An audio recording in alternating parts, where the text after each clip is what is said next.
Hey there folks, welcome to this video, and this is just a quick one to speculate about the 2021 F1 calendar, because we're just over a year since the 2020 calendar was revealed. The 22 races that ended up saying goodbye to places like Germany, but hello to places like the Netherlands and Vietnam. Of course, a lot of these races weren't held this season, and we got a couple of extra ones with some nice new tracks or returning tracks to the calendar. And for next season, we've got 18 Grand Prix, I believe, under contract. But at the same time, we've got some that aren't contracted. And some which were originally contracted for this year haven't been held this year, but should be looking to be held potentially next year. So, for example, the Brazilian Grand Prix, the Chinese Grand Prix, they aren't scheduled to be held next season. In addition to that, current Grand Prix in Austria and Spain. And might they not get held? I don't know.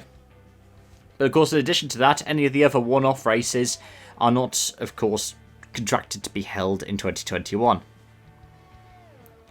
And now that may ask a couple of questions as to, will they be held in 2021?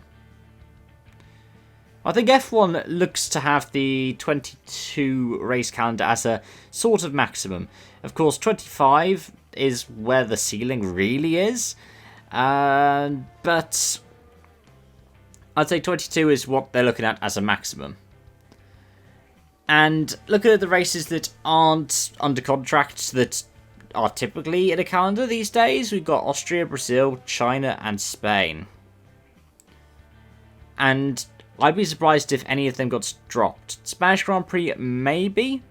But for me, that depends on whether or not the Portuguese Grand Prix actually happens this year. Because I believe that it might get cancelled. Just seeing how World RX got cancelled at Montalegre. And that's supposed to be 2 weeks before the Portuguese Grand Prix. But I reckon we'll see news shortly about whether or not that's the case. But at the same time, are there any tracks that are already under contract that I think might not happen next year? I'm not actually so sure. I can't really say whether or not I think any of the currently contracted races might not be held. I reckon we'll still see a lot of races behind closed doors, but I reckon a lot of these on the calendar that, or supposed calendar, might still be held. United States might be up in the air though. For the same reason, places like Brazil might still be up in the air. But yeah, let me know your thoughts in the comments down below. Would you like to see any of the tracks that we've already seen this season, like Mugello, returning? Or would you even like to see some of the ones like Imola or Portimao that we haven't been to yet be given a multi-year deal? Thank you so much for watching, and I do hope to see you again soon. Bye-bye for now.